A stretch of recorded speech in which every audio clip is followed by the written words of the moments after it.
கன்னி ராசிக்கான பலன். ராசியில் கேது இருக்கிறார். குரு 5ஆம் பார்வையாக கேதுவை பார்க்கிறார். கன்னி ராசிக்காரர்கள் ஆன்மீகத்தில் இன்ட்ரெஸ்ட் இருக்கும். 2ஆம் இடத்தை செவ்வாய் பார்க்கறனால குடும்பத்தில் சண்டை சச்சரவு இருக்கும். 6ஆம் இடத்தில் சனி இருக்கிறார். வேலை இல்லாத கன்னி ராசியில் வேலை கிடைக்கும்.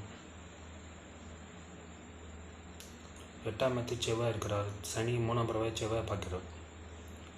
கன்னிராசிக்காரர் வாகனத்தில் செல்லும்போது எச்சரிக்கையாக இருக்க வேண்டும். வெளியில் ஆக்சிடென்ட் நடக்கிறதுக்கு வாய்ப்பு இருக்குது. 9ஆம் இடத்தில் குரு இருக்கிறார். உயர்கல்வி படிக்கணும் நினைக்கிறவங்களுக்கு தாராளமாக படிக்கலாம். உயர்கல்வி யோகம் இருக்குது. தந்தையால் அனுகூலம் உண்டு. 10ஆம் இடத்தில் சூரியன் புதன் சுக்கிரன் இருக்கிறார்கள். கன்னிராசிக்காரர்களுக்கு பொருளாதாரம் நன்றாகவே இருக்கிறது. சம்பள உயர்வு கிடைக்கும். பதவி உயர்வுன்னு கிடைக்கும். மேலதிகாரியின் ஆதரவு கிடைக்கும். கன்னிராசிக்காரர்களுக்கு இந்த மாதிரி நன்றாக இருக்கிறது.